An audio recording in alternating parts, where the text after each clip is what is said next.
Trong cuộc sống này, không ai tránh khỏi những lúc tâm trí bị cuốn vào vòng xoáy của phiền não. Những lo toan đời thường, công việc áp lực, tình cảm trắc trở. Tất cả dường như tạo nên một mạng lưới vô hình, trói buộc chúng ta trong cảm giác bế tắc, mệt mỏi và mất phương hướng. Có người tìm cách thoát khỏi những cảm xúc tiêu cực bằng cách trốn tránh thực tại. Có người lại chìm đắm trong sự oán hận, bất mãn. Nhưng có lẽ ít ai dừng lại và tự hỏi, tại sao ta lại khổ? Làm thế nào để sống nhẹ nhàng hơn? Câu trả lời đã được Đức Phật Thích Ca Mâu Ni truyền trao từ hơn 2.500 năm trước. Ngài không phải là một vị thần toàn năng đến để ban phép màu hay xóa bỏ khổ đau cho nhân loại. Ngược lại, Ngài là một bậc giác ngộ đã nhận ra bản chất của khổ đau và từ đó chỉ dẫn cho chúng ta con đường vượt qua nó. Ta không thể đi con đường này thay cho các ngươi, nhưng ta có thể chỉ đường. Đức Phật từng dạy như thế. Đó là lý do vì sao giáo pháp của Ngài không chỉ là một hệ tư tưởng triết học, mà còn là ánh sáng dẫn lối cho những ai khao khát tìm kiếm sự an lạc thật sự. Chúng ta thường bị cuốn vào vòng xoay của tham, sân, si mà không nhận ra mình đang tự giam cầm bản thân trong chính những nỗi khổ ấy.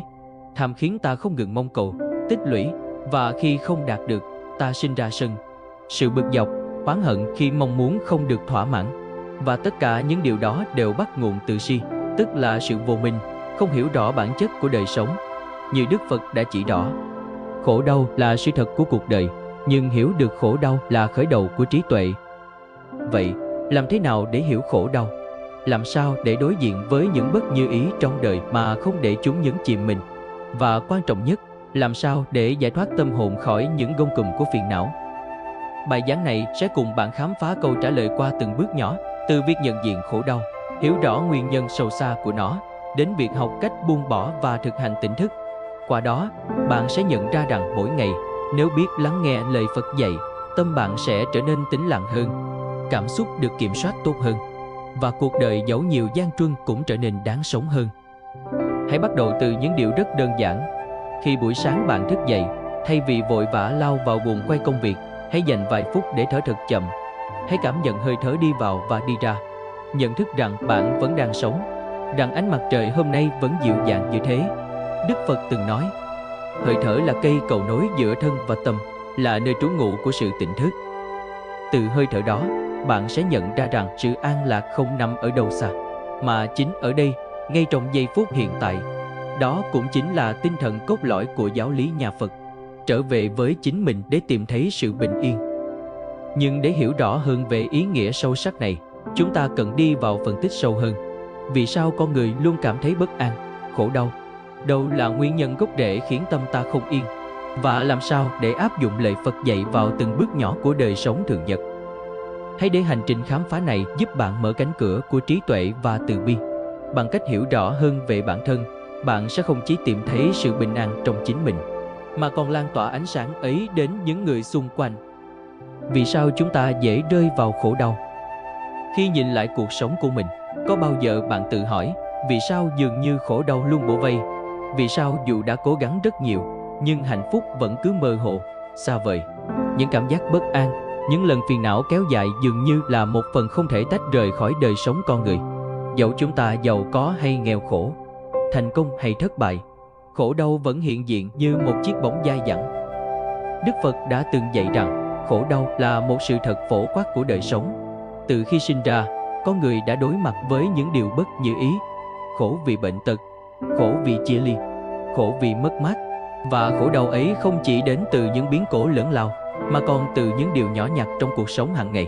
Có thể là một lời nói vô tình khiến ta tổn thương, một sự hiểu lầm không đáng có, hoặc đôi khi chỉ là những mong muốn chưa được đáp ứng. Nhưng điều quan trọng là, chúng ta có thực sự hiểu được gốc rễ của những nỗi khổ ấy không? Gốc rễ của khổ đau đó là tham, sân, si. Theo lời Phật dạy, khổ đau không phải do hoàn cảnh hay thế giới bên ngoài tạo nên. Khổ đau bắt nguồn từ chính bên trong mỗi con người. Tâm của chúng ta giống như một ngọn đèn. Nếu ánh sáng trong tâm bị che lấp bởi ba độc tố tham, sân, si, thì mọi thứ quanh ta sẽ trở nên tối tăm, u ám. Lòng tham không chỉ là khao khát vật chất mà còn là mong muốn sở hữu những thứ vượt ngoài khả năng của mình. Chúng ta muốn có một ngôi nhà đẹp hơn, một công việc tốt hơn, một mối quan hệ hoàn hảo. Và khi những điều đó không xảy ra như ý nguyện, lòng ta trở nên bất mãn, bực dọc. Nhưng đáng buồn thay, Khi đã đạt được những gì mình mong muốn, ta lại nhanh chóng thấy không thỏa mãn. Ta tiếp tục mong cầu nhiều hơn, và vòng xoáy ấy không bao giờ kết thúc. Sân, khi tham muốn không được đáp ứng, sân giận liền khởi sinh. Chỉ một ánh nhìn lạnh nhạt của người khác, một lời phê bình nhẹ nhàng, cũng có thể làm bùng lên sự nóng nảy trong lòng ta. Nhiều người chọn cách xả giận bằng lời nói hay hành động, mà không nhận ra rằng điều đó chỉ khiến mâu thuẫn chồng chất thêm. Cơn giận như ngọn lửa. Một khi bùng cháy, nó không chỉ thiêu rụi người khác mà còn làm tổn thương chính ta. Đức Phật dạy, cơn giận giống như nắm than nóng. Người ôm nó trong tay để ném vào kẻ khác, nhưng chính mình lại bị bỏng trước. Si, gốc rễ sâu xa nhất của khổ đau chính là si mê, sự vô minh. Chúng ta không hiểu được bản chất vô thường của đời sống, cứ mãi chạy theo những điều phù phiếm mà quên đi giá trị thực sự của sự tồn tại. Chính sự thiếu hiểu biết này đã khiến chúng ta chấp trước, giữ lấy những điều nên buông bỏ, và dấn thân vào con đường đau khổ mà không hay biết. Chúng ta cứ mãi bị cuốn vào vòng luẩn quẩn của khổ đau. Khổ đau trong cuộc sống không tự nhiên mà đến. Nó là hệ quả của những suy nghĩ, cảm xúc và hành động của chính chúng ta. Một khi không hiểu được bản chất của khổ đau, chúng ta dễ rơi vào một vòng luẩn quẩn không hồi kết, và càng vùng vẫy trong đó, ta càng bị cuốn sâu vào sự mệt mỏi, thất vọng và bất an. Hãy tưởng tượng rằng bạn đang đứng giữa một vũng bùn lầy. Bản năng đầu tiên của chúng ta thường là cố vùng vẫy để thoát ra. Nhưng càng vùng vẫy, đôi chân ta càng lún sâu hơn. Càng cố thoát khỏi vũng lầy, sức lực càng cạn kiệt. Cuối cùng, thay vì tìm được lối ra, ta lại bị mắc kẹt trong sự sợ hãi và bế tắc. Đây chính là cách mà khổ đau vận hành trong tâm trí mỗi người. Vòng luẩn quẩn ấy bắt đầu từ sự chấp trước. Chúng ta chấp trước vào những điều mà ta nghĩ rằng sẽ mang lại hạnh phúc. Ta cố bám víu vào tiền bạc, danh vọng, địa vị hay tình yêu, mong rằng chúng sẽ làm đầy khoảng trống trong tâm hồn mình. Nhưng đời sống vốn vô thường, những thứ ta mong cầu không bao giờ tồn tại mãi mãi. Khi mọi thứ không diễn ra như ý, ta cảm thấy thất vọng, tổn thương. Và khi mất đi, ta lại rơi vào nỗi đau khổ, tiếc nuối. Sự tham ái giống như một chiếc bẫy. Ban đầu, nó mang lại cho ta cảm giác thỏa mãn tạm thời.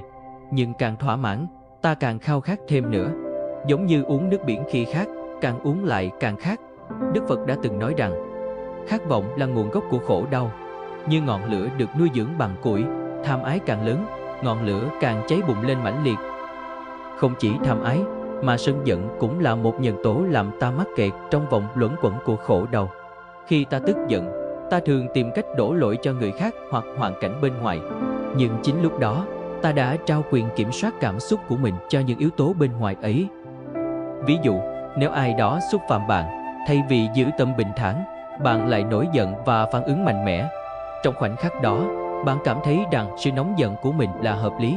Nhưng khi cơn giận qua đi, những lời lẽ hay hành động bộc phát lúc đó lại trở thành nỗi ân hận, tiếc nuối trong lòng bạn. Và cứ như vậy, bạn rơi vào một vòng tròn lặp đi lặp lại, bị tổn thương, tức giận, ân hận, rồi lại tổn thương. Thêm vào đó, sự vô minh khiến chúng ta không nhận ra mình đang tự hủy hoại chính mình. Chúng ta cứ tiếp tục đổ lỗi cho thế giới bên ngoài mà không nhìn vào nội tâm của mình. Như người lạc đường trong rừng sâu, cứ loanh quanh tìm kiếm lối ra nhưng lại không nhận ra rằng bản đồ nằm ngay trong tay mình. Chúng ta quên mất rằng khổ đau không đến từ bên ngoài, mà chính từ cách chúng ta tiếp nhận và phản ứng với cuộc sống. Những dấu hiệu cần biết của vòng luẩn quẩn. Vòng luẩn quẩn của khổ đau thường biểu hiện qua những dấu hiệu quen thuộc trong cuộc sống. Có thể bạn đã từng trải qua những trạng thái này. Mong cầu mà không đạt được, bạn mong muốn một công việc ổn định, nhưng lại nhận ra rằng áp lực công việc khiến bạn mệt mỏi. Bạn khao khát một mối quan hệ trọn vẹn, nhưng lại thất vọng khi người kia không đáp ứng được kỳ vọng của mình. Chấp trước vào quá khứ, có những người sống mãi trong nỗi đau của ngày hôm qua. Họ không thể quên đi những lời nói làm tổn thương mình, những thất bại từng gặp phải, hoặc những mối quan hệ đã tan vỡ. Chính sự chấp trước này khiến họ không thể tận hưởng giây phút hiện tại. Lo lắng cho tương lai, một số người lại bị ám ảnh bởi những điều chưa xảy ra. Họ lo sợ mất đi những gì đang có, sợ không đạt được mục tiêu, sợ thất bại. Chính những lo lắng ấy tạo nên một áp lực vô hình, làm cuộc sống trở nên nặng nề hơn. Tự trách bản thân khi mọi việc không như ý, thay vì học cách chấp nhận, chúng ta lại tự trách mình. Ta cảm thấy mình không đủ giỏi, không đủ tốt, rồi lại rơi vào cảm giác tự ti, chán nản. Tất cả những điều này cứ xoay vần, cuốn ta vào một vòng tròn không lối thoát. Làm sao để thoát khỏi vòng luẩn quẩn? Để thoát khỏi vòng luẩn quẩn của khổ đau, trước tiên chúng ta cần học cách dừng lại. Như người đang đi trong bóng tối, muốn tìm lối ra, trước hết phải dừng bước, quan sát và định hướng. Đức Phật dạy rằng, dừng lại là để thấy rõ bản chất khổ đau, từ đó tâm mới có thể chuyển hóa. Hãy thử thực hành một cách đơn giản. Khi gặp phải một vấn đề, thay vì phản ứng ngay lập tức, hãy dừng lại. Hãy thở thật chậm, cảm nhận hơi thở đi vào và đi ra. Điều này giúp bạn tạm thời ngắt khỏi vòng xoáy cảm xúc để có thể nhìn nhận mọi thứ một cách rõ ràng hơn. Khi đã dừng lại, bước tiếp theo là nhìn sâu vào bản chất của khổ đau. Bạn hãy tự hỏi mình, khổ đau này đến từ đâu? Có phải nó xuất phát từ chính những kỳ vọng, tham muốn và sự chấp trước của mình không? Khi bắt đầu nhận diện được gốc rễ của vấn đề, bạn sẽ thấy rằng khổ đau không còn quá lớn lao như trước. Cuối cùng, để thoát khỏi vòng luẩn quẩn, bạn cần học cách buông bỏ. Buông bỏ không có nghĩa là từ bỏ tất cả, mà là giải phóng bản thân khỏi những kỳ vọng và chấp trước không cần thiết. Đức Phật từng nói, buông bỏ là con đường dẫn đến tự do. Khi buông bỏ, bạn không mất gì cả, mà lại có được tất cả. Nhận diện khổ đau là bước đầu của tỉnh thức.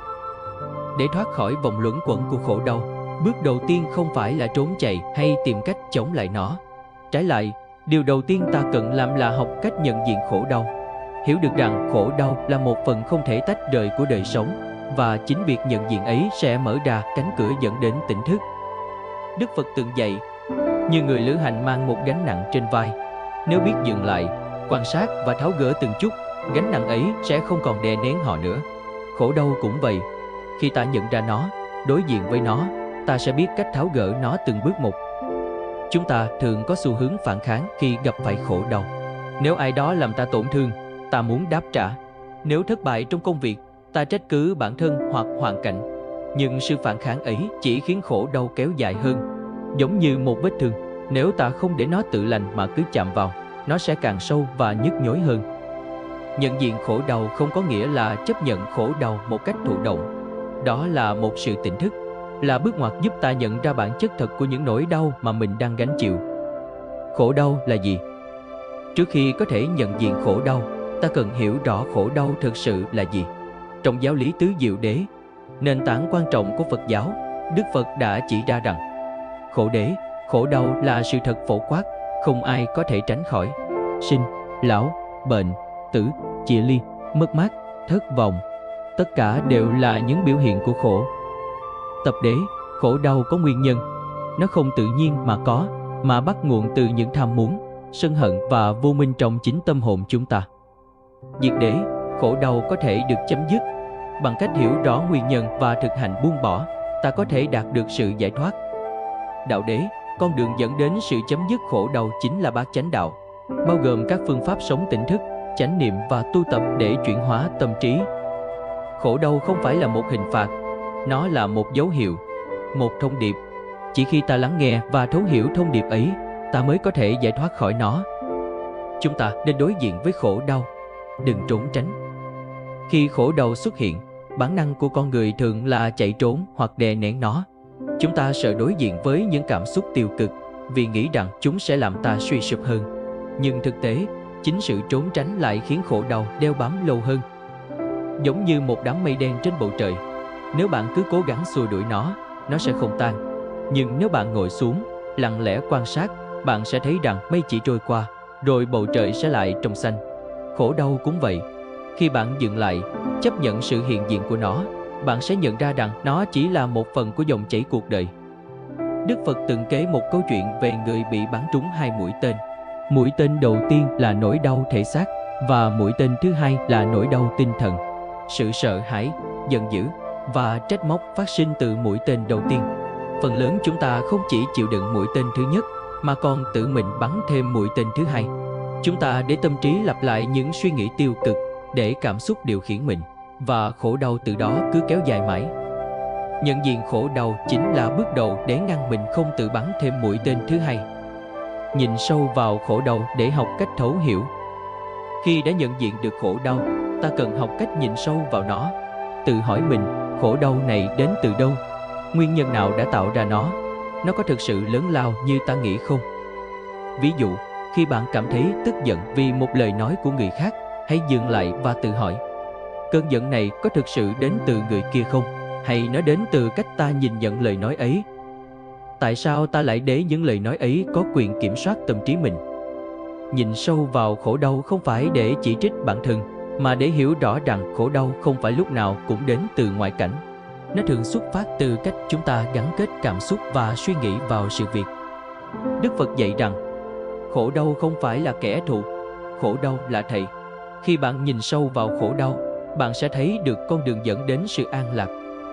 Thực hành chánh niệm là phương pháp đối diện khổ đau. Để nhận diện và chuyển hóa khổ đau, chánh niệm là một phương pháp thực hành vô cùng hiệu quả. Chánh niệm có nghĩa là sống trọn vẹn trong giây phút hiện tại, ý thức được mọi cảm xúc và suy nghĩ đang diễn ra trong tâm trí mà không phán xét. Hãy thử một bài tập đơn giản. Khi bạn cảm thấy khổ đau, hãy ngồi xuống ở một nơi yên tĩnh, nhắm mắt lại, tập trung vào hơi thở. Hít vào, bạn ý thức rằng mình đang hít vào. Thở ra, bạn ý thức rằng mình đang thở ra. Hãy để mọi suy nghĩ, cảm xúc trôi qua như những dòng nước chảy, mà không cố bám víu hay đẩy chúng ra xa. Chỉ trong vài phút, bạn sẽ nhận thấy sự khác biệt. Khổ đau không còn quá nặng nề như bạn nghĩ, và tâm trí bạn sẽ trở nên tĩnh lặng hơn. Nhận diện khổ đau chính là bước đầu tiên để dẫn đến tỉnh thức. Khi bạn nhìn thẳng vào khổ đau, bạn sẽ thấy rằng nó không phải là điều đáng sợ. Nó chỉ là một trạng thái tạm thời, giống như mưa dòng rồi cũng sẽ qua đi. Đức Phật đã dạy, không có con đường nào đến an lạc mà không đi qua khổ đau. Nhưng khổ đau không phải là điểm dừng, mà là một bài học để bạn vượt qua. Khi thực sự tỉnh thức, bạn sẽ nhận ra rằng khổ đau không có quyền lực lớn lao như bạn tưởng. Bạn sẽ thấy rằng sự bình an luôn tồn tại trong tâm hồn mình, chỉ là trước đây bạn đã quên mất cách tìm đến nó. Lời Phật dạy về kiểm soát cảm xúc và buông bỏ. Khi ta nhận diện được khổ đau và thấu hiểu rằng nó không đến từ bên ngoài mà bắt nguồn từ chính tâm trí, câu hỏi tiếp theo đặt ra là làm sao để kiểm soát cảm xúc của mình? Làm sao để ngọn lửa giận dữ không thiêu rụi những mối quan hệ? Làm sao để lòng tham không cuốn ta vào vòng xoáy của sự mệt mỏi? Và làm sao để những sợ hãi, lo âu không trở thành gánh nặng trên đôi vai mỗi ngày? Đức Phật dạy rằng kiểm soát cảm xúc chính là kiểm soát tâm. Và chỉ khi tâm được kiểm soát, ta mới có thể thực hành buông bỏ, bước cuối cùng để đạt đến sự an lạc và tự do thực sự. Cảm xúc là cội nguồn của hành động và khổ đau. Cảm xúc là một phần không thể thiếu trong đời sống con người. Từ niềm vui, nỗi buồn, giận dữ đến yêu thương, tất cả tạo nên sự phong phú trong tâm hồn mỗi người. Nhưng chính cảm xúc, nếu không được kiểm soát, lại là cội nguồn dẫn đến khổ đau và những hành động sai lầm. Chúng ta không phải nạn nhân của hoàn cảnh, mà là nạn nhân của chính tâm trí và cảm xúc không được thuần hóa. Đức Phật từng dạy rằng, chính cảm xúc không được kiểm soát là thứ trói buộc con người vào vòng sinh tử. Khi cảm xúc chế ngự tâm, chúng sẽ dẫn dắt ta đến những hành động tạo nghiệp. Và nghiệp ấy chính là nguyên nhân sâu xa của mọi khổ đau. Hãy thử nhìn lại cuộc đời mình. Bao nhiêu lần bạn quyết định trong lúc giận dữ, để rồi hối hận sau đó? Bao nhiêu lần bạn để lòng tham chi phối, để rồi cảm thấy mệt mỏi và thất vọng khi không đạt được điều mình muốn? Và bao nhiêu lần bạn bị nỗi sợ hãi làm tê liệt, không dám bước về phía trước? Cảm xúc là con dao hai lưỡi. Nếu biết kiểm soát, nó sẽ giúp ta trưởng thành. Nhưng nếu để nó lấn át, nó sẽ đẩy ta vào bóng tối của đau khổ và bất an. Cảm xúc như ngọn sóng, lớn hay nhỏ tùy thuộc vào gió tâm trí của mỗi chúng ta. Cảm xúc, theo Đức Phật, giống như những ngọn sóng trên đại dương. Có những ngày biển yên, sóng lặng, nhưng cũng có những ngày sóng lớn dâng trào. Sóng không tự nhiên mà có, nó sinh ra từ gió. Và gió ấy chính là những suy nghĩ, vọng tưởng và cách ta phản ứng với cuộc đời. Khi ta gặp một điều không vừa ý, những suy nghĩ tiêu cực lập tức thổi qua tâm trí. Những suy nghĩ ấy giống như cơn gió làm mặt biển gợn sóng. Nếu gió càng mạnh, sóng càng lớn. Nhưng nếu ta biết dừng lại, để tâm trí không bị cuốn theo, thì gió sẽ dần yếu đi, và sóng cảm xúc cũng từ đó mà lặn xuống. Hãy tưởng tượng bạn cầm một tách nước. Khi tách nước đứng yên, mặt nước trong suốt, phẳng lặng. Nhưng nếu bạn khuấy mạnh, nước sẽ trở nên đục ngầu, đầy bọt. Cảm xúc trong tâm cũng vậy. Khi bạn bị kích động bởi giận dữ, tham lam hay sợ hãi, tâm trí bạn trở nên hỗn loạn, mất phương hướng. Chỉ khi bạn dừng lại, tĩnh tâm, những tạp niệm mới lắng xuống. Tác động của cảm xúc đến hành động. Cảm xúc không chỉ nằm trong tâm trí, nó tác động trực tiếp đến hành động của chúng ta. Một người đang vui vẻ sẽ cư xử thân thiện, cởi mở, nhưng khi người đó nóng giận, họ có thể nói ra những lời khiến người khác tổn thương. Một quyết định được đưa ra trong lúc lo lắng có thể đầy sai lầm, vì lúc đó tâm trí đã bị mây mù che phủ. Đức Phật đã cảnh báo về điều này. Không ai có thể làm tổn thương bạn nhiều bằng chính cơn giận của bạn. Hành động trong lúc tức giận giống như uống thuốc độc mà mong rằng người khác sẽ chết. Hãy nghĩ về một ngọn lửa đang cháy. Lửa có thể soi sáng, mang lại hơi ấm, nhưng nếu không được kiểm soát, nó có thể thiêu rụi cả một khu rừng. Cảm xúc cũng vậy. Một chút buồn phiền có thể dẫn đến thất vọng. Thất vọng kéo dài lại hóa thành oán hận, và oán hận có thể khiến ta làm tổn thương chính mình và những người xung quanh. Có một câu chuyện kể rằng, một người đàn ông giận dữ đến mức ném đi chiếc cốc yêu thích của mình vì nghĩ rằng nó bị sứt mẻ. Nhưng sau khi cơn giận qua đi, anh mới nhận ra rằng chiếc cốc vẫn còn nguyên vẹn. Cảm xúc tiêu cực đã che mờ sự thật, và hành động thiếu kiểm soát đã dẫn đến mất mát không đáng có. Nguồn gốc sâu xa của cảm xúc là gì? Cảm xúc không phải tự nhiên mà có. Nó là sản phẩm của tâm trí. Mỗi khi ta tiếp xúc với một sự việc, tâm trí sẽ đưa ra những đánh giá, thích hay không thích, đúng hay sai, tốt hay xấu. Từ những đánh giá này, cảm xúc bắt đầu xuất hiện. Nếu bạn gặp một lời khen, tâm trí bạn đánh giá rằng đó là điều tốt, và từ đó, cảm giác vui sướng, tự hào nảy sinh. Nhưng nếu bạn gặp phải một lời chỉ trích, tâm trí bạn lập tức đánh giá nó là điều xấu. Cảm giác tổn thương, giận dữ liền dâng trào. Những cảm xúc ấy không phải là sự thật. Chúng chỉ là phản ứng của tâm trí trước các sự kiện bên ngoài. Như Đức Phật từng dạy, không phải hoàn cảnh làm bạn đau khổ, chính cách bạn phản ứng với hoàn cảnh mới tạo nên đau khổ. Cảm xúc và vòng luân hồi khổ đau của mỗi con người. Cảm xúc chính là nguyên nhân đẩy ta vào vòng luân hồi sinh tử. Khi ta bị cảm xúc chi phối, ta không ngừng tạo ra những hành động và suy nghĩ tiêu cực. Những hành động này tạo thành nghiệp, và nghiệp ấy lại trở thành nguyên nhân cho khổ đau trong tương lai. Ví dụ, nếu bạn để giận dữ kiểm soát mình, bạn có thể làm tổn thương người khác. Điều này không chỉ làm rạn nứt mối quan hệ, mà còn gieo một hạt giống khổ đau trong tâm hồn bạn.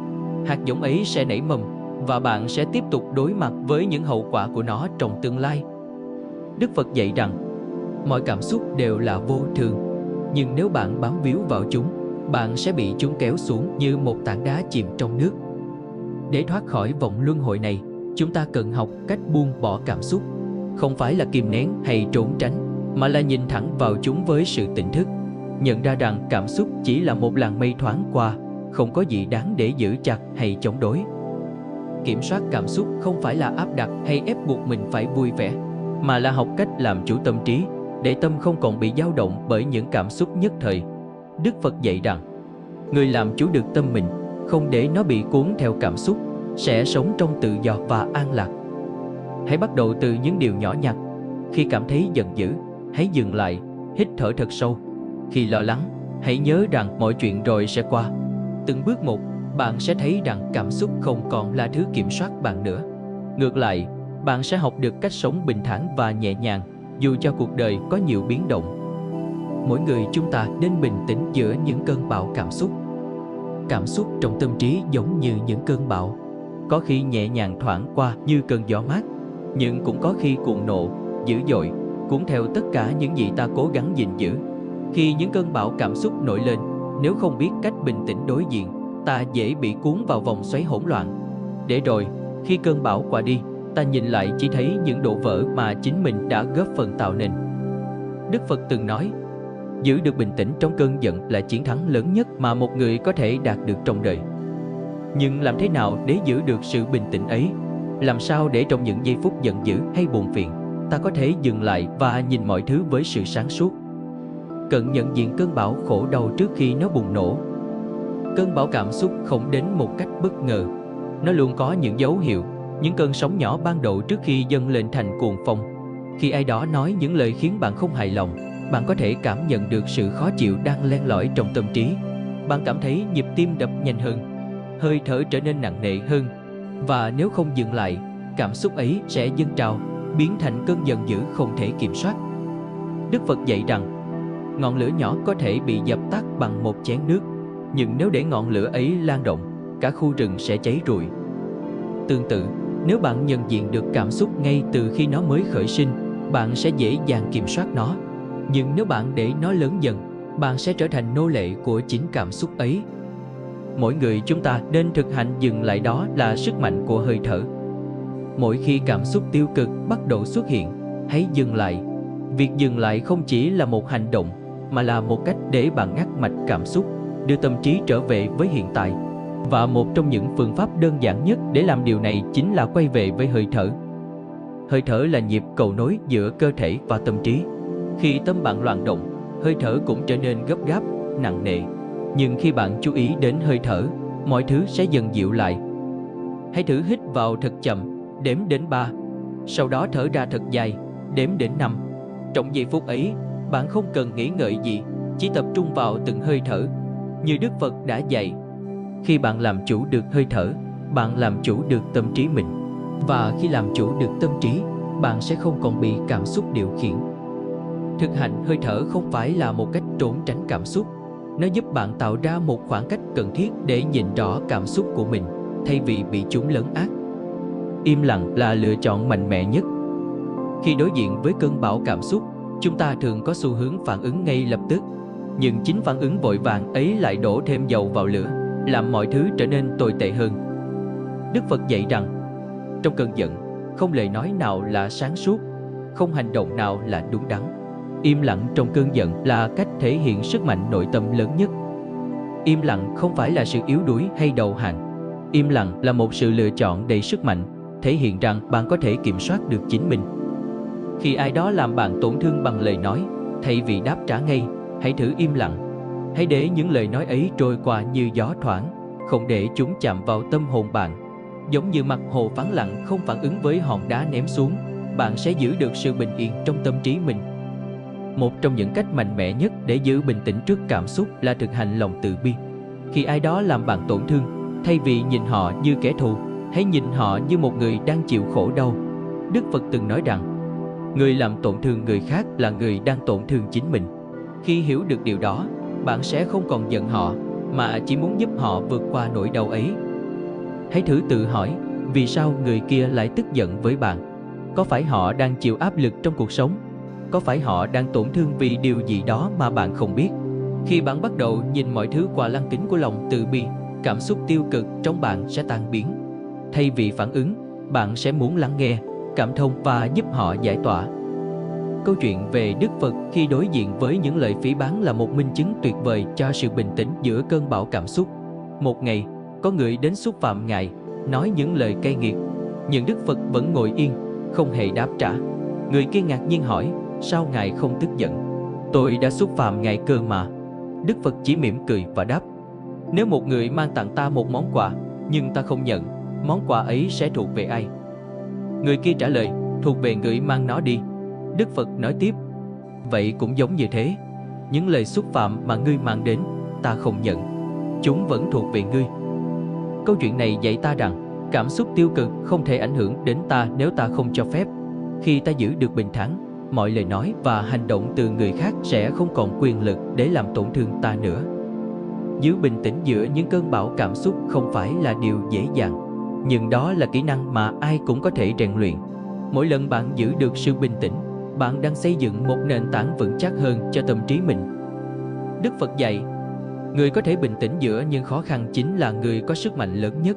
Đó là sức mạnh không đến từ cơ bắp, mà đến từ trí tuệ và lòng từ bi. Hãy nhớ rằng, không ai có thể làm bạn tổn thương nếu bạn giữ được tâm an tĩnh. Và không cơn bão cảm xúc nào có thể kéo dài mãi nếu bạn học cách để chúng trôi qua. Buông bỏ là nghệ thuật của sự tự do. Trong hành trình tìm kiếm sự an lạc và hạnh phúc, một trong những bài học quan trọng nhất mà Đức Phật đã dạy chính là nghệ thuật buông bỏ. Buông bỏ không phải là từ bỏ tất cả, cũng không phải là thờ ơ hay xa rời cuộc sống. Buông bỏ là giải thoát tâm trí khỏi những gánh nặng không cần thiết, là học cách sống nhẹ nhàng giữa một thế giới đầy rẫy những phiền muộn và biến động. Đức Phật từng dạy, buông bỏ là chìa khóa dẫn đến tự do. Người biết buông bỏ sẽ không còn bị ràng buộc bởi khổ đau, bởi họ đã hiểu rằng mọi thứ trên đời đều chỉ là tạm bợ. Nhưng buông bỏ không dễ dàng. Chúng ta thường bám chặt vào những điều mình nghĩ là cần thiết, đến mức không nhận ra chính sự bám chấp ấy đang khiến ta mỏi mệt và đau khổ. Tại sao chúng ta khó buông bỏ? Có bao giờ bạn tự hỏi, vì sao ta thường nắm giữ những điều không mang lại hạnh phúc? Vì sao những ký ức đau buồn, những mối quan hệ đã tan vỡ, hay những kỳ vọng không thành vẫn cứ ám ảnh ta? Câu trả lời nằm ở lòng chấp trước. Chúng ta chấp trước vào những điều mình nghĩ là của mình. Chúng ta sợ rằng nếu buông bỏ, ta sẽ mất đi một phần bản thân.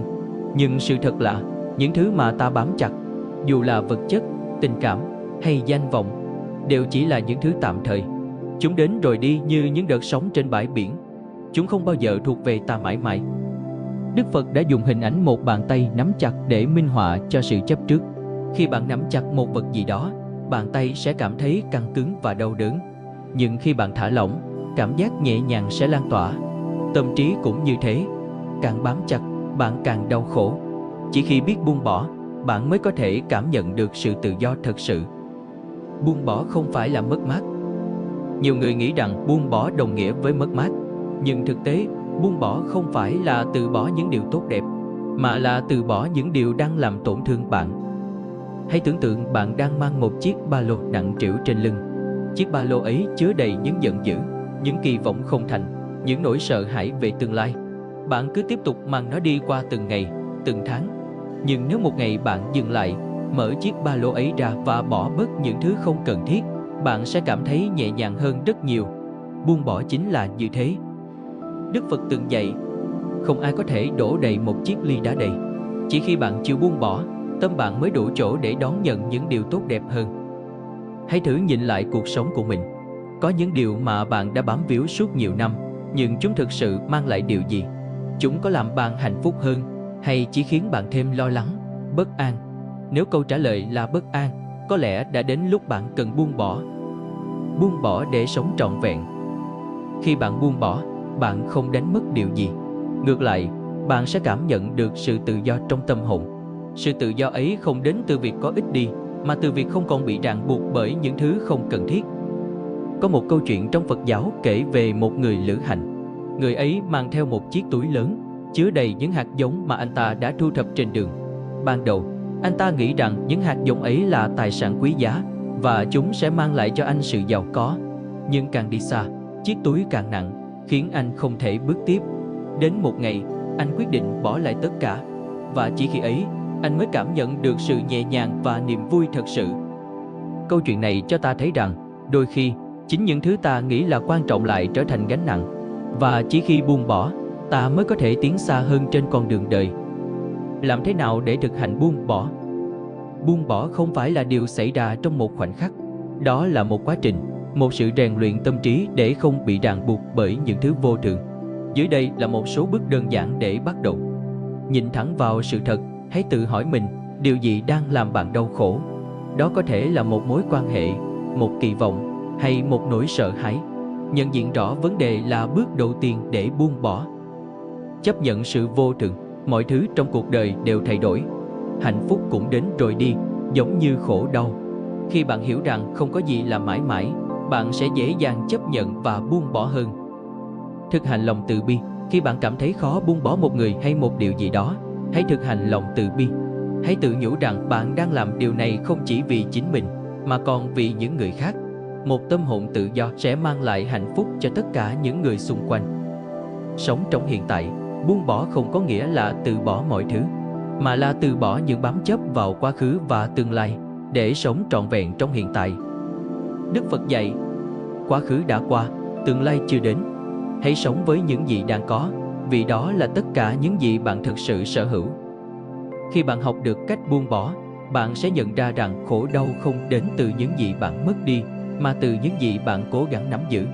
Buông bỏ không phải là sự thua cuộc, mà là chiến thắng lớn nhất, chiến thắng chính tâm trí của mình. Hãy để lòng mình nhẹ nhàng như chiếc lá trôi trên dòng sông. Hãy để những cảm xúc tiêu cực, những kỳ vọng không thành, những giận dữ và đau khổ trôi qua như dòng nước. Khi bạn buông bỏ, bạn sẽ thấy rằng thế giới này vẫn đẹp đẽ, dù có bao nhiêu thay đổi. Và tâm hồn bạn sẽ tìm thấy sự bình an, dù cuộc sống vẫn tiếp diễn với bao nhiêu thăng trầm. Làm thế nào để buông bỏ? Buông bỏ là một nghệ thuật đòi hỏi sự thực hành và lòng dũng cảm. Chúng ta không thể buông bỏ mọi thứ trong một sớm một chiều, bởi tâm trí con người vốn dĩ luôn bám chấp vào vật chất, vào cảm xúc, vào những điều ta nghĩ rằng không thể thiếu trong cuộc đời. Nhưng thực tế, buông bỏ không phải là sự mất mát. Buông bỏ là cách để chúng ta mở rộng trái tim, để nhẹ nhàng tiến bước trên con đường tìm kiếm hạnh phúc và tự do. Đức Phật từng dạy rằng, buông bỏ là bước đầu để giải thoát. Người biết buông bỏ sẽ không còn bị xiềng xích bởi những ràng buộc vô hình của tâm trí. Vậy làm thế nào để buông bỏ? Làm sao để học cách rũ bỏ những điều không cần thiết mà vẫn giữ được sự cân bằng và an lạc trong cuộc sống? 1. Nhận diện gánh nặng trong tâm trí. Bước đầu tiên của buông bỏ là nhận diện những gánh nặng mà bạn đang mang trong lòng. Chúng ta không thể buông bỏ những gì mà mình chưa nhận ra. Hãy dành chút thời gian để suy ngẫm điều gì đang khiến bạn nặng lòng nhất. Đó có thể là một mối quan hệ không còn ý nghĩa, một kỳ vọng chưa thành, một nỗi sợ hãi không tên, hay thậm chí là cảm giác tội lỗi về những điều đã xảy ra trong quá khứ. Hãy viết ra những điều ấy. Hãy nhìn thẳng vào chúng mà không phán xét. Bằng cách gọi tên những gánh nặng trong tâm trí, bạn sẽ bắt đầu hiểu được rằng chúng chỉ là những ý niệm, những xúc cảm thoáng qua. Chúng không phải là bản chất thật sự của bạn. Như Đức Phật từng dạy, khổ đau giống như những đám mây trôi. Khi bạn nhận ra chúng chỉ là mây, bạn sẽ không còn sợ hãi chúng nữa. 2. Chấp nhận sự vô thường. Một trong những nguyên nhân khiến chúng ta khó buông bỏ chính là sự chối bỏ vô thường. Chúng ta thường hy vọng rằng mọi thứ sẽ mãi mãi tồn tại theo cách ta mong muốn. Ta muốn giữ lấy hạnh phúc, muốn mọi người luôn yêu thương ta, và muốn cuộc đời diễn ra suôn sẻ như ta kỳ vọng. Nhưng sự thật là, mọi thứ trên đời đều thay đổi. Không có gì tồn tại mãi mãi. Đức Phật đã dạy, tất cả mọi thứ đều vô thường. Cái gì có sinh, cái đó sẽ có diệt. Chấp nhận vô thường là cách để bạn sống nhẹ nhàng hơn. Hãy thử quan sát một bông hoa. Hôm nay, hoa nở rực rỡ, nhưng chỉ sau vài ngày, hoa sẽ tàn. Đó là bản chất tự nhiên của mọi sự vật. Khi bạn hiểu rằng vô thường là quy luật của cuộc sống, bạn sẽ không còn quá đau khổ khi phải buông bỏ một điều gì đó. 3. Thực hành buông bỏ từng bước nhỏ. Buông bỏ không phải là một hành động đột ngột. Đó là một quá trình cần sự kiên nhẫn. Hãy bắt đầu từ những điều nhỏ nhặt nhất trong cuộc sống hàng ngày. Buông bỏ những kỳ vọng nhỏ. Hãy thử một lần không kỳ vọng người khác sẽ đáp lại những gì bạn làm. Hãy làm điều tốt vì chính niềm vui trong lòng bạn, thay vì mong đợi lời cảm ơn hay sự đền đáp. Buông bỏ những suy nghĩ tiêu cực. Khi một ý nghĩ tiêu cực xuất hiện, thay vì để nó lấn át tâm trí, bạn hãy thử nói với chính mình, tôi không cần giữ lấy điều này. Nhẹ nhàng để nó trôi qua, như gió thoảng qua cửa sổ. Buông bỏ những vật chất không cần thiết. Nhìn vào không gian sống của bạn. Có phải bạn đang giữ lại quá nhiều thứ không còn sử dụng, chỉ vì tiếc nuối? Hãy thử dọn dẹp, tặng đi những gì không cần thiết. Sự gọn gàng bên ngoài cũng sẽ giúp tâm hồn bạn nhẹ nhõm hơn. 4. Thực hành chánh niệm. Sống với hiện tại. Một trong những cách hiệu quả nhất để buông bỏ là sống trọn vẹn trong hiện tại. Chúng ta thường bị mắc kẹt trong quá khứ, hối tiếc những điều đã qua, hoặc lo lắng về tương lai, tưởng tượng những điều chưa xảy ra. Chính những suy nghĩ ấy làm ta không thể buông bỏ. Hãy thử thực hành chánh niệm. Dành vài phút mỗi ngày để tập trung vào hơi thở. Khi bạn hít vào, hãy ý thức rằng mình đang hít vào. Khi bạn thở ra, hãy ý thức rằng mình đang thở ra. Trong giây phút đó, bạn sẽ nhận ra rằng tất cả những bám chấp vào quá khứ và tương lai đều trở nên vô nghĩa. Hiện tại là tất cả những gì bạn có, và hiện tại cũng là tất cả những gì bạn cần. Như Đức Phật dạy, hãy để tâm trí bạn giống như mặt hồ phẳng lặng. Dù có sỏi đá ném xuống, mặt hồ ấy vẫn giữ được sự tĩnh lặng, bởi nó biết rằng những gợn sóng chỉ là tạm thời. 5. Tự nhắc nhở về ý nghĩa của buông bỏ. Mỗi khi cảm thấy khó buông bỏ, hãy tự nhắc nhở bản thân về ý nghĩa của nó. Buông bỏ không phải là mất mát, mà là một món quà cho chính bạn. Buông bỏ giúp bạn sống nhẹ nhàng hơn, tự do hơn. Khi không còn bị ràng buộc bởi những nỗi đau hay kỳ vọng, bạn sẽ cảm nhận được sự bình an từ sâu bên trong. Hãy tự hỏi, liệu tôi có thực sự cần giữ lấy điều này không? Nếu câu trả lời là không, thì đã đến lúc bạn nên đặt nó xuống. Khi bạn thực hành buông bỏ, bạn sẽ nhận ra rằng cuộc sống không cần phải quá nặng nề. Những gánh nặng mà bạn đang mang theo không phải là điều bắt buộc. Chúng chỉ là những lựa chọn mà bạn có quyền thay đổi. Đức Phật dạy rằng, khi không còn gì để bám víu, bạn sẽ tìm thấy tự do. Khi không còn gì để sợ hãi, bạn sẽ tìm thấy an lạc. Vậy nên, hãy tập buông bỏ từng chút một. Buông bỏ những điều khiến bạn đau khổ. buông bỏ những gánh nặng trong tâm trí. Và cuối cùng, bạn sẽ thấy rằng sự tự do không phải là điều quá xa vời. Nó luôn ở trong tầm tay bạn, chỉ chờ bạn dám đặt những gánh nặng xuống mà thôi. Khi bạn buông bỏ, bạn không đánh mất bất kỳ điều gì. Ngược lại, bạn sẽ tìm thấy sự nhẹ nhõm, tự do và niềm vui sống mà có lẽ đã lâu rồi bạn không cảm nhận được. Buông bỏ không phải là từ chối những điều tốt đẹp trong cuộc sống, mà là cách để sống trọn vẹn hơn với những gì đang có. Đó là sự giải phóng tâm hồn khỏi những ràng buộc vô hình, những chấp trước không cần thiết, để dành chỗ cho sự bình yên và hạnh phúc thực sự. Đức Phật từng dạy, người biết buông bỏ là người biết sống, bởi họ không còn bị những xiềng xích của tham, sân, si kéo xuống. Khi ta cứ mãi níu giữ những điều không còn thuộc về mình, tâm trí ta bị trói buộc bởi quá khứ hoặc nỗi lo lắng về tương lai. Ta không còn đủ không gian để tận hưởng trọn vẹn giây phút hiện tại. Buông bỏ không có nghĩa là phớt lờ hay trốn tránh, mà là đối diện với chính mình, để nhìn sâu vào điều gì thực sự quan trọng và học cách sống hết mình với những gì ta có ngay bây giờ. Tại sao buông bỏ giúp bạn sống trọn vẹn hơn? Chúng ta thường nghĩ rằng hạnh phúc đến từ việc có thêm nhiều thứ, nhưng sự thật là hạnh phúc lại đến từ việc biết đủ, biết buông. Khi bạn cứ ôm lấy những nỗi đau, những kỳ vọng không thành hay những tham muốn không cần thiết, tâm trí bạn trở nên nặng nề.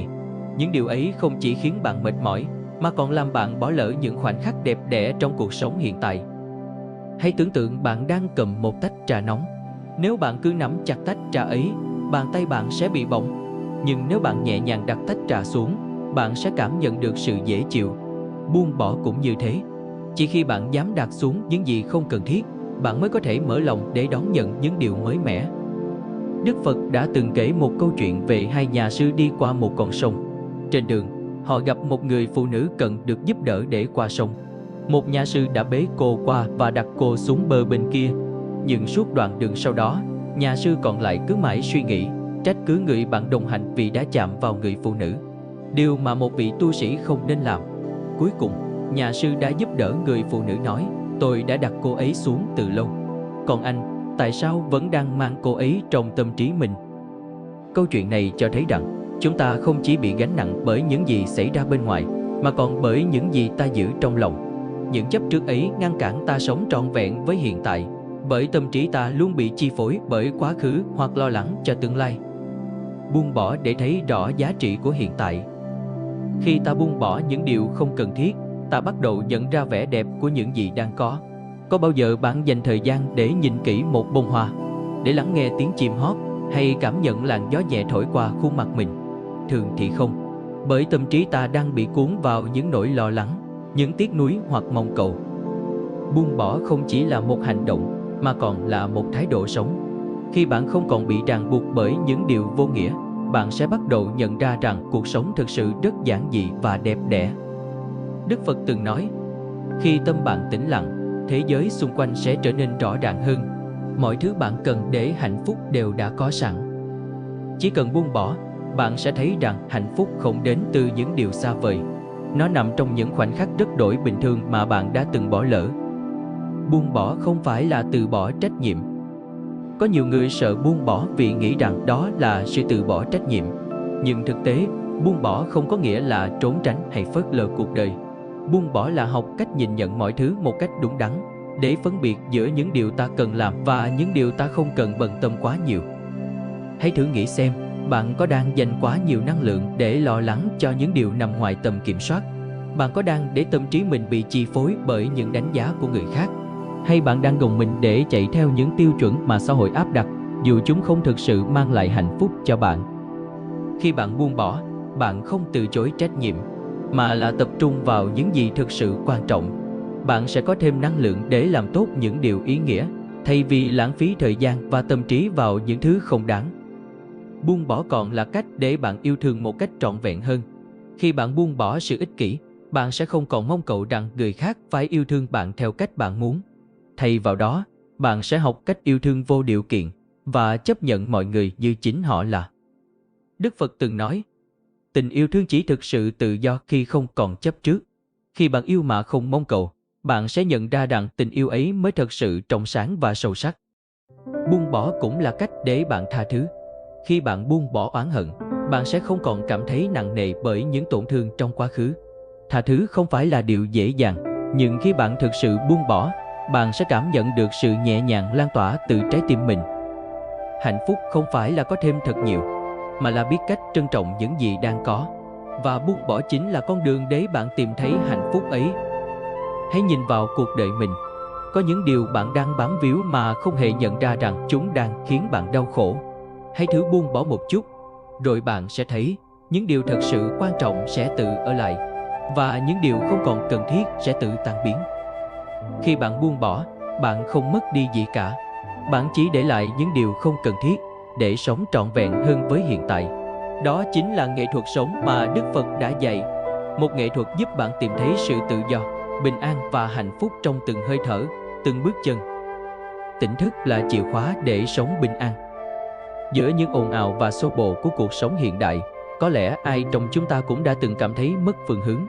Tâm trí ta như một con thuyền nhỏ trôi dạt giữa đại dương của lo toan, phiền muộn. Ta bị cuốn theo những kỳ vọng, những nỗi sợ hãi, những thất bại và cả những tham vọng vô tận. Trong dòng chảy ấy, đôi khi ta quên mất rằng bình an không phải điều gì xa vời. Bình an luôn hiện hữu ngay trong giây phút này, ngay trong chính tâm hồn ta, nếu ta biết cách dừng lại và tỉnh thức. Đức Phật từng dạy, không ai có thể mang lại bình an cho bạn. Bình an chỉ xuất hiện khi bạn tự quay về với chính mình, khi bạn sống trong sự tỉnh thức. Tỉnh thức, hay còn gọi là chánh niệm, không phải là một khái niệm trừu tượng. Nó là chìa khóa giúp ta sống trọn vẹn hơn, tự do hơn và tìm thấy sự an lạc giữa cuộc đời đầy biến động. Nhưng làm thế nào để sống tỉnh thức? Làm thế nào để giữ được tâm hồn an nhiên giữa những bão tố của đời thường? Tỉnh thức là gì? Tỉnh thức, theo lời Đức Phật, là trạng thái của một tâm trí hoàn toàn tỉnh táo và ý thức về những gì đang diễn ra trong hiện tại. Đó là khi bạn thực sự có mặt trong giây phút hiện tại, mà không để tâm trí trôi dạt về quá khứ hay mơ hồ lo lắng cho tương lai. Tỉnh thức không chỉ là việc quan sát những gì xảy ra xung quanh, mà còn là việc quan sát chính mình, nhận biết những suy nghĩ, cảm xúc và hành động của mình mà không phán xét hay bám chấp. Tỉnh thức giống như một tấm gương trong suốt. Nó phản chiếu mọi thứ, nhưng không giữ lại bất kỳ điều gì. Hãy thử nhìn lại chính mình. Có bao giờ bạn đang làm một việc nhưng tâm trí lại ở một nơi khác? Có bao giờ bạn ăn một bữa cơm mà không thực sự cảm nhận được hương vị, vì tâm trí đang mãi lo nghĩ về công việc? Có bao giờ bạn trò chuyện với người thân nhưng không lắng nghe họ, vì bạn đang bận suy nghĩ về những điều chưa xảy ra? Đức Phật từng nói, người sống trong quá khứ là người bị xiềng xích bởi những điều đã qua. Người mãi mơ về tương lai là người bị mất phương hướng. Chỉ người sống trong hiện tại mới thực sự tự do. Tỉnh thức chính là cách để bạn quay trở về hiện tại, để bạn sống với trọn vẹn giây phút này, cảm nhận được giá trị của những điều bình dị quanh mình. Vì sao tỉnh thức là chìa khóa của bình an? Bình an không phải là sự vắng mặt của khó khăn hay thử thách. Bình an là trạng thái nội tâm, là sự cân bằng trong tâm hồn, dù cuộc sống có nhiều biến động. Và tỉnh thức chính là con đường dẫn đến sự bình an ấy. Khi bạn sống tỉnh thức, bạn sẽ không còn bị cuốn theo những cảm xúc tiêu cực. Bạn sẽ nhìn thấy rõ ràng rằng giận dữ, lo lắng hay sợ hãi chỉ là những cảm xúc thoáng qua. Chúng đến rồi đi, như những đám mây trôi trên bầu trời. Tâm trí bạn sẽ không còn bị cảm xúc chi phối, mà trở nên tĩnh lặng và sáng suốt hơn. Hãy tưởng tượng tâm hồn bạn là một mặt hồ. Khi bạn bị cuốn theo những suy nghĩ tiêu cực, mặt hồ ấy trở nên gợn sóng, mờ đục. Nhưng khi bạn sống tỉnh thức, mặt hồ ấy trở nên phẳng lặng, trong suốt. Bình an sẽ tự nhiên xuất hiện, như ánh trăng soi sáng trên mặt nước tĩnh lặng. Đức Phật từng dạy rằng, khi tâm an, mọi hoàn cảnh đều trở nên dễ chịu. Khi tâm tĩnh, mọi điều xung quanh đều trở nên sáng rõ. Tỉnh thức không chỉ mang lại sự bình an cho chính bạn, mà còn giúp bạn đối diện với những thử thách trong cuộc sống một cách mạnh mẽ và khôn ngoan hơn. Khi bạn không còn bị cảm xúc chi phối, bạn sẽ tìm thấy những giải pháp sáng suốt hơn cho mọi vấn đề. Thực hành tỉnh thức trong đời sống hàng ngày. Tỉnh thức không phải là điều xa vời. Bạn không cần phải ngồi thiền hàng giờ hay sống tách biệt để thực hành tỉnh thức. Tỉnh thức có thể được thực hành trong từng khoảnh khắc của cuộc sống hàng ngày. 1. Tỉnh thức khi thở. Hơi thở là cầu nối giữa cơ thể và tâm trí. Mỗi khi bạn cảm thấy tâm trí mình xao động, hãy quay về với hơi thở. Hãy chú ý đến từng nhịp hít vào và thở ra. Bạn không cần thay đổi gì, chỉ cần quan sát hơi thở một cách tự nhiên. Hãy thử, khi bạn hít vào, hãy nói thầm trong tâm trí, đây là hơi thở vào của tôi. Khi bạn thở ra, hãy nói thầm, đây là hơi thở ra của tôi. Làm điều này trong một vài phút, bạn sẽ cảm nhận được sự tĩnh lặng trong tâm hồn. 2. Tỉnh thức khi ăn. Hãy nhớ lại lần gần nhất bạn ăn một bữa cơm. Bạn có thực sự cảm nhận được hương vị của thức ăn, hay chỉ ăn qua loa cho xong?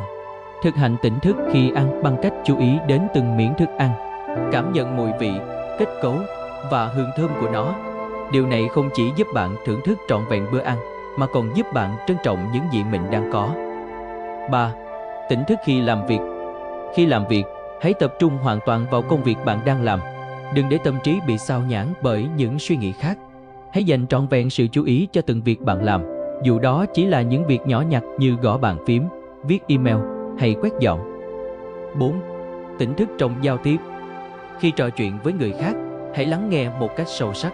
Đừng chỉ nghe để đáp lại, mà hãy nghe để hiểu. Sự lắng nghe tỉnh thức không chỉ giúp bạn hiểu rõ hơn về người khác, mà còn tạo ra sự kết nối chân thành và sâu sắc hơn trong mối quan hệ. Tỉnh thức là con đường dẫn đến tự do. Khi bạn sống tỉnh thức, bạn sẽ không còn bị ràng buộc bởi những lo âu, giận dữ hay tham lam. Bạn sẽ không còn bị cuốn theo những tiêu chuẩn hay kỳ vọng của người khác. Bạn sẽ cảm nhận được sự tự do từ chính bên trong, sự tự do không phụ thuộc vào bất kỳ hoàn cảnh nào. Đức Phật từng dạy rằng, người tỉnh thức là người tự do. Tự do không phải là điều gì đến từ bên ngoài. Nó là trạng thái của tâm hồn, là khi bạn không còn bị trói buộc bởi bất kỳ điều gì. Hãy thử sống tỉnh thức mỗi ngày, từng chút một. Bạn sẽ thấy rằng bình an không nằm ở những điều xa vời. Bình an luôn ở ngay đây, trong từng hơi thở, từng bước chân và từng giây phút của hiện tại. Những tấm gương sáng trong Phật giáo chúng ta nên cần học hỏi. Trong lịch sử Phật giáo, có biết bao câu chuyện và tấm gương sáng đã truyền cảm hứng cho chúng ta. Những vị Phật, Bồ Tát, Tỳ Kheo và cư sĩ, họ không chỉ là biểu tượng của trí tuệ, từ bi và sự tỉnh thức, mà còn là nguồn động lực mạnh mẽ để chúng ta học hỏi và thực hành. Cuộc đời của họ là minh chứng sống động rằng, bất kỳ ai, dù khởi điểm ra sao, cũng có thể vượt qua khổ đau, đạt được sự giải thoát và an lạc. Những tấm gương sáng trong Phật giáo không chỉ là các bậc thánh nhân đã đạt đến giác ngộ, mà còn là những người bình thường, những con người giữa đời thường nhưng đã vượt lên nghịch cảnh bằng tinh thần kiên cường, trí tuệ và lòng từ bi sâu sắc. Họ là ánh sáng dẫn lối, giúp chúng ta nhận ra rằng con đường giác ngộ luôn rộng mở với mọi người. 1. Đức Phật Thích Ca, người dẫn lối đầu tiên. Khi nhắc đến Phật giáo, không thể không kể đến Đức Phật Thích Ca Mâu Ni, bậc giác ngộ tối thượng, người đã khai mở con đường dẫn đến giải thoát cho chúng sinh. Cuộc đời của Đức Phật là một tấm gương sáng về sự buông bỏ, sự tỉnh thức và lòng từ bi. Sinh ra trong một gia đình hoàng tộc, Ngài sống trong nhung lụa, được báo bọc khỏi mọi khổ đau của thế gian. Nhưng dù có tất cả, Ngài vẫn không tìm thấy sự bình an thực sự. Ngài nhận ra rằng hạnh phúc tạm bợ từ vật chất và danh vọng không thể lấp đầy khoảng trống trong tâm hồn. Chính điều đó đã thôi thúc Ngài từ bỏ cung vàng điện ngọc, từ bỏ cuộc sống vương giả để tìm kiếm chân lý. Cuộc hành trình của Đức Phật là minh chứng rằng, dù xuất thân hay hoàn cảnh thế nào, bất kỳ ai cũng có thể đạt đến giác ngộ nếu có đủ lòng kiên nhẫn và sự quyết tâm. Đặc biệt, bài học lớn nhất mà Đức Phật để lại cho nhân loại chính là: hãy tự mình thắp đuốc lên mà đi, đừng dựa vào ai khác ngoài chính mình. Câu nói ấy nhắc nhở chúng ta rằng, sự tỉnh thức và bình an không đến từ bên ngoài, nó nằm trong chính tâm hồn mỗi người. Và để tìm thấy nó, ta cần dũng cảm đối diện với bản thân, như cách Đức Phật đã đối diện với bóng tối trong tâm trí Ngài dưới cội Bồ Đề. 2. Bồ Tát Quán Thế Âm, biểu tượng của lòng từ bi vô hạn. Nhắc đến những tấm gương sáng trong Phật giáo, không thể không nhắc đến Bồ Tát Quán Thế Âm, hiện thân của lòng từ bi bao la. Tên Ngài mang ý nghĩa lắng nghe tiếng kêu cầu của thế gian. Quán Thế Âm Bồ Tát không chỉ là biểu tượng của lòng từ bi, mà còn là người luôn hiện diện để cứu độ chúng sinh trong lúc hoạn nạn. Truyền thuyết kể rằng, mỗi khi có chúng sinh lâm nguy, Bồ Tát Quán Thế Âm sẽ hóa hiện trong muôn hình vạn trạng để cứu giúp. Có lúc Ngài là một người phụ nữ dịu dàng, có lúc lại hóa thân thành một vị thần mạnh mẽ. Điều đó cho thấy rằng, từ bi không chỉ là lời nói suông, mà phải thể hiện qua hành động cụ thể, qua việc thực sự bước vào cuộc đời để giúp đỡ người khác. Bồ Tát Quán Thế Âm nhắc nhở chúng ta rằng, lòng từ bi không phải là điều gì cao xa. Nó bắt đầu từ những việc nhỏ nhặt trong cuộc sống, một lời an ủi, một hành động giúp đỡ, hay chỉ đơn giản là sự lắng nghe. Tất cả đều là cách để chúng ta thực hành từ bi. 3. Tỳ Kheo Ni Kiều Đàm Di, người phụ nữ đầu tiên xuất gia. Trong một xã hội cổ đại vốn xem nhẹ vai trò của phụ nữ, tỳ kheo Ni Kiều Đàm Di đã đứng lên để mở ra con đường xuất gia cho nữ giới. Bà là dì ruột của Đức Phật, người đã nuôi dưỡng Ngài từ nhỏ sau khi mẹ Ngài qua đời. Sau khi Đức Phật thành đạo, bà và 500 người phụ nữ khác đã xin phép xuất gia. Dù ban đầu Đức Phật từ chối, Kiều Đàm Di không nản lòng. Bà cùng những người phụ nữ ấy đi bộ hàng trăm dặm, chân trần, chịu nắng mưa để chứng minh sự quyết tâm của mình. Cuối cùng, Đức Phật đã chấp nhận lời thỉnh cầu và cho phép phụ nữ được xuất gia, mở ra một trang mới trong lịch sử Phật giáo. Cuộc đời của tỳ kheo Ni Kiều Đàm Di là minh chứng cho sự kiên cường, lòng dũng cảm và niềm tin vào con đường giác ngộ. Bà nhắc nhở chúng ta rằng, không có rào cản nào là không thể vượt qua nếu ta có lòng quyết tâm và sự kiên trì. 4. Thiền sư Thích Nhất Hạnh, sứ giả của tỉnh thức hiện đại. Trong thời đại ngày nay, thiền sư Thích Nhất Hạnh là một trong những tấm gương sáng nổi bật. Với thông điệp về chánh niệm và hòa bình, Ngài đã truyền cảm hứng cho hàng triệu người trên khắp thế giới. Thiền sư nhấn mạnh rằng, tỉnh thức không phải là điều chỉ dành cho những người xuất gia, mà nó là nghệ thuật sống giữa đời thường. Bằng cách sống chậm lại, tập trung vào giây phút hiện tại, chúng ta có thể tìm thấy bình an ngay cả trong những hoàn cảnh khó khăn nhất. Ngài từng dạy, hạnh phúc không phải là đích đến, nó nằm trong từng bước chân bạn đi. Cuộc đời của thiền sư Thích Nhất Hạnh là minh chứng rõ ràng rằng, dù ở giữa cuộc đời đầy biến động, ta vẫn có thể sống tỉnh thức, an lạc và mang lại hạnh phúc cho những người xung quanh. 5. Cư sĩ Duy Ma Cật, minh triết giữa đời thường. Trong kinh Duy Ma Cật, Đức Phật kể về một cư sĩ sống giữa đời thường nhưng đạt được trí tuệ và sự giác ngộ cao thâm. Duy Ma Cật là một người giàu có, sống giữa thành thị, nhưng tâm trí ông luôn sáng suốt và không bị trói buộc bởi vật chất hay danh vọng. Ông thường dùng trí tuệ và sự hài hước để giáo hóa chúng sinh. Cuộc đời của ông nhắc nhở chúng ta rằng, giác ngộ không phải là điều chỉ dành cho những người xuất gia. Dù bạn là ai, làm công việc gì, nếu biết sống tỉnh thức và thực hành chánh niệm, bạn đều có thể đạt được sự bình an và tự do nội tâm. Những tấm gương sáng trong Phật giáo không phải là những câu chuyện xa vời. Họ là nguồn cảm hứng để chúng ta nhìn lại chính mình, để học hỏi và thay đổi. Qua họ, ta nhận ra rằng, dù cuộc đời có khó khăn đến đâu, ta vẫn có thể tìm thấy con đường dẫn đến bình an, hạnh phúc và sự tỉnh thức. Hãy để những tấm gương ấy trở thành ánh sáng dẫn lối cho hành trình của bạn. Hãy học từ Đức Phật sự dũng cảm và tỉnh thức. Hãy noi theo Bồ Tát Quán Thế Âm lòng từ bi bao la. Hãy sống với sự kiên cường như tỳ kheo Ni Kiều Đàm Di. Và hãy thực hành tỉnh thức như cách mà thiền sư Thích Nhất Hạnh đã dạy. Tỉnh thức không chỉ là con đường dành cho những bậc thánh nhân, nó là con đường của tất cả chúng ta. Những người, dù rất bình thường, nhưng khi sống đúng với lòng từ bi và trí tuệ, cũng có thể trở thành tấm gương sáng cho người khác. Thực hành đạo lý Phật giáo trong đời sống hàng ngày như thế nào? Phật giáo không chỉ là một tôn giáo, mà còn là một triết lý sống thực tiễn. Đạo lý Phật giáo không chỉ tồn tại trên những trang kinh điển hay trong những buổi giảng pháp trang nghiêm. Nó hiện hữu trong từng hơi thở, từng bước chân, từng suy nghĩ và hành động của chúng ta mỗi ngày.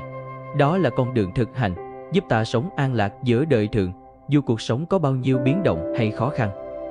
Đức Phật từng dạy, giáo pháp của ta không phải để thờ phụng, giáo pháp của ta là để thực hành, để trải nghiệm và để chuyển hóa khổ đau thành hạnh phúc.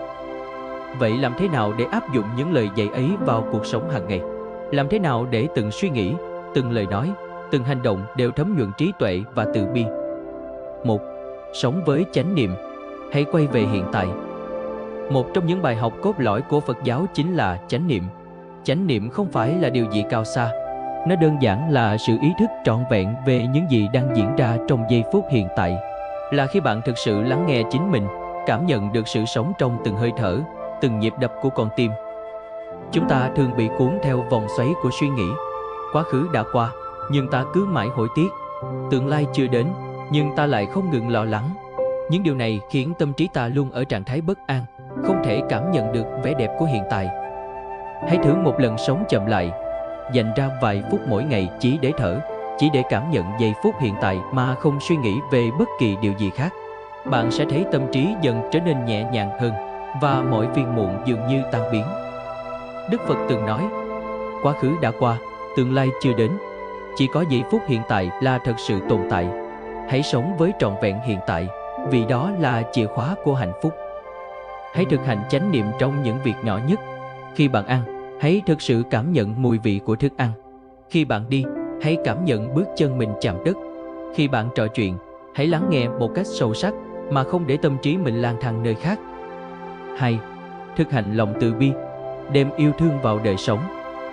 Đạo lý Phật giáo nhấn mạnh rằng mọi người đều có khả năng yêu thương và từ bi. Từ bi không phải là điều gì quá to lớn. Nó bắt đầu từ những hành động nhỏ bé nhưng chân thành. Một nụ cười, một lời an ủi hay một hành động giúp đỡ người khác đều là biểu hiện của lòng từ bi. Trong cuộc sống, chúng ta không tránh khỏi việc gặp những người khiến ta khó chịu hoặc làm tổn thương ta. Nhưng Đức Phật đã dạy rằng hận thù không bao giờ chấm dứt được bởi hận thù, chỉ có tình thương mới xóa tan hận thù. Hãy thử thực hành lòng từ bi với những người xung quanh bạn, ngay cả với những người khó gần nhất. Hãy thử nhìn sâu vào họ để thấy được rằng họ cũng đang chịu đựng những nỗi đau riêng. Khi bạn hiểu được rằng mọi người đều đang chiến đấu với khổ đau của chính mình, bạn sẽ cảm thấy dễ dàng hơn trong việc cảm thông và tha thứ. Lòng từ bi không chỉ mang lại hạnh phúc cho người khác, mà còn là chìa khóa để bạn cảm nhận sự bình an trong tâm hồn. 3.